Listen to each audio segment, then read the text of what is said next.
Um estudo realizado, resultado da parceria entre WR Brasil e o governo de Minas Gerais, por meio do Instituto Estadual de Florestas, traz bons resultados no que diz respeito ao reflorestamento da região da Bacia do Rio Doce. A área com potencial de recuperação equivale à área da Bélgica, país localizado no continente europeu, e metade dessa área pode gerar ganhos aos produtores. Sobre isso e muito mais, vamos conversar a partir de agora com Luciana Alves, especialista em restauração da WRI Brasil, instituto de pesquisa que transforma grandes ideias em ações para promover a proteção do meio ambiente, oportunidades econômicas e bem-estar humano. Bom dia, Luciana, como vai? Bom dia, Maria Tereza. Vou bem, espero que você esteja bem também. É um prazer estar aqui com vocês, falando sobre um pouco sobre esse estudo. Com certeza, muito obrigada. E para a gente começar, eu acho que o mais fundamental é como que surgiu a ideia dessa parceria, né? Ou seja, estudar a região da Bacia do Rio Doce, que inclusive já foi castigada por algumas tragédias ecológicas que a gente vai falar mais para frente, mas como que surgiu a ideia de fazer esse estudo, se debruçar sobre esse tema nessa região específica, Luciana?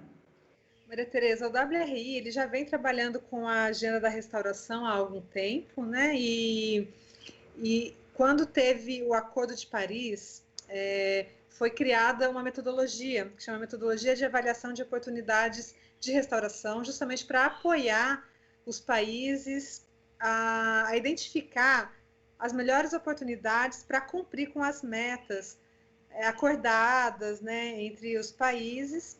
E com isso, a gente iniciou a aplicação dessa metodologia em várias regiões no mundo.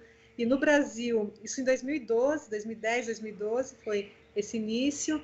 E aqui no Brasil, a gente vem apoiando os estados a identificar essas oportunidades, a fazer o planejamento para a restauração, aplicando essa metodologia.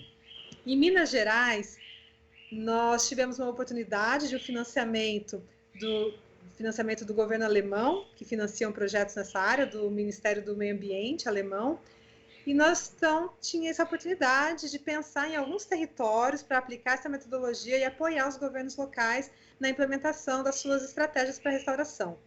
Então, nós identificamos 3 estados prioritários: Minas Gerais, Espírito Santo e São Paulo. E aí, primeiro foi isso. Primeiro a gente identificou os estados, considerando vários fatores, entre eles as parcerias já identificadas, as iniciativas que já estavam acontecendo, para não começar do zero também, porque os projetos normalmente têm um tempo curto. Então, a gente entende que 3 anos não dá para você iniciar e concluir um processo que é tão amplo. Então, nós optamos por aqueles estados onde a gente já tem alguma atuação ou que já estavam se debruçando sobre algumas estratégias. Então, foi assim. E chegando em Minas, a gente identificou que em Minas o território prioritário dentro de Minas seria a bacia do Rio Doce. Primeiro porque nós trabalhamos basicamente na Mata Atlântica, né, essencialmente na Mata Atlântica e na Amazônia. E Minas, 50% é cerrado, 50% é Mata Atlântica. Então, o primeiro recorte é o bioma, foi o bioma, né? Então, teria que ser na Mata Atlântica. E dentro da Mata Atlântica, a bacia, a territorialidade mais necessária de ser trabalhado é a Bacia do Doce, por todas as questões que a gente já conhece. O rompimento da barragem de Fundão já tinha acontecido e a gente achou que seria uma boa oportunidade. Sobre isso, inclusive, o rompimento da barragem de Mariana, todos esses impactos, eu me lembro, na época, que o primeiro dano mais perceptível foi com relação à pesca, né? Que a qualidade da água ficou muito detonada e que isso acaba também impactando todo o bioma e até a biodiversidade, né, da região. Gostaria que você comentasse um pouco sobre isso especificamente, como que está a situação hoje da Bacia do Rio Doce com relação a essas perdas provocadas por esse, não dá nem para falar desastre, né? Mas por esse crime ambiental ocorrido na região de Mariana, que completou 5 anos, inclusive, recentemente. Exato. Assim, é evidente esse impacto direto sobre a água e sobre os recursos relacionados à água. E a gente não acompanha diretamente porque foi criada a Fundação Renova, que é a instituição que ficou responsável por cumprir o acordo com o Ministério Público, representando aí as empresas, enfim. e todos os agentes envolvidos no TETAC, que foi formalizado, né, entre o Ministério Público, governos e as empresas que causaram o dano. E tem uma das diretrizes, é esse atendimento, uma das condicionantes é a questão da pesca. Do que eu conheço ali na região, né, um pouco do que eu acompanho, que não é muito foco do nosso trabalho, essa parte hídrica diretamente, é que agora está começando a retomar um pouco das atividades de pesca, é feito monitoramentos periódicos para poder avaliar se já está possível, se já é passível de consumo humano e de retornar à pesca.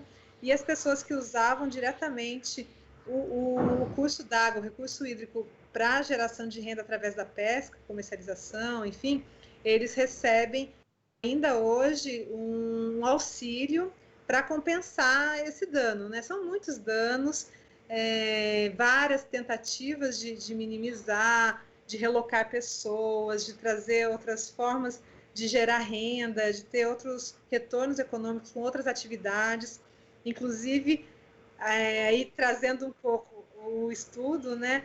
Uma das nossos objetivos com essa publicação é muito mais do que trazer o componente arbóreo, mas sim vislumbrar uma possibilidade, pensar em arranjos e fazer toda uma modelagem econômica para aqueles arranjos onde você consegue ter retornos econômicos, por entender que isso é uma demanda urgente no território. Aliás, sobre isso, Luciana, ia ser justamente minha próxima pergunta. Existe eu ia falar, pode ser um debate mesmo, né? De achar que as questões ambientais não podem estar dialogando e até trabalhando conjuntamente com as questões econômicas. E aí eu gostaria que você trouxesse mais detalhes sobre essa previsão, né? Porque quer dizer, a própria WRI, eu estava comentando antes da gente iniciar a gravação, fez uma série sobre reflorestamento e a questão de que isso é rentável até para quem faz. Então, eu gostaria que você comentasse, à luz dessa reflexão, o que o estudo já pode trazer de previsão para isso. Sim. A premissa que a gente trabalha é justamente a avaliação econômica da restauração. Isso é um mote principal do estudo e a gente parte do princípio, então, só contando um pouquinho antes de chegar nessa parte econômica, a gente entende que as pessoas precisam se sentir parte. Essa é a primeira premissa, né? Então, eu não posso propor arranjos de restauração que as pessoas não se veem naqueles arranjos, não participam da construção daquilo. Então, a gente primeiro identifica os fatores motivacionais. O que motiva as pessoas a restaurarem? Por que elas restaurariam suas áreas?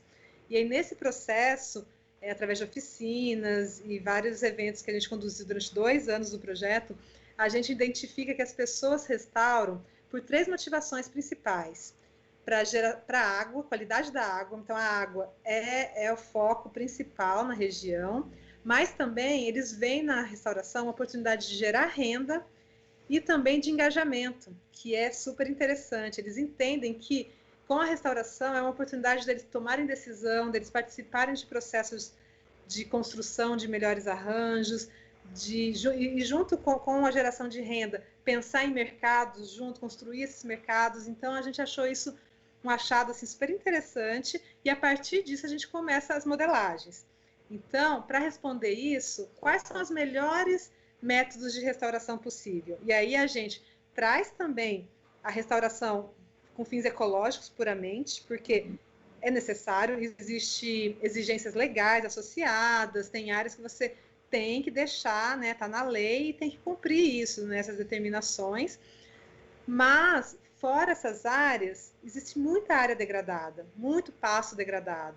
Como que você consegue trazer a restauração e atender esse fator motivacional que é a geração de renda? Então, a gente pensa em modelos que é factível de serem implementados e, a partir disso, faz toda a modelagem econômica, trazendo vários indicadores, construindo vários indicadores, né, como taxa interna de retorno, valor esperado da terra, payback, que é o tempo de retorno daquele investimento, impostos associados, custos associados e, principalmente, retorno econômico que você pode ter na venda dos produtos desse arranjo.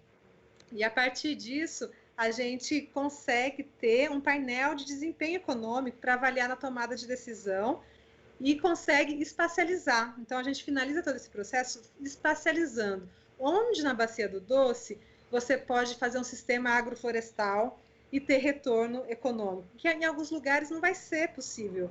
Ou é possível, mas você não vai ter um retorno econômico porque o valor esperado da terra é alto, ou o custo de implantação porque a mão de obra naquele lugar é alto. Então, é de uma riqueza enorme de informações, onde a gente cruza tudo isso e traz todos esses cenários e mostra que sim, você pode ter geração de renda, né? E de forma bem ampla, a gente consegue trazer isso para cada tipologia de restauração proposta, para cada município, para cada subbacia. Dá para fazer vários recortes dessa informação.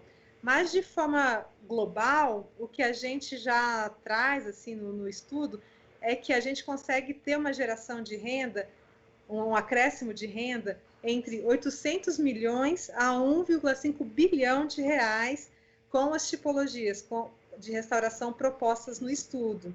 Isso equivale a 1,2 vezes o valor do PIB, o valor adicional do PIB agropecuário na região. Então, é um retorno que não é só para a pessoa que está fazendo, mas para toda a estrutura, toda a sociedade, né? Você consegue ter uma economia, fortalecer a economia atual.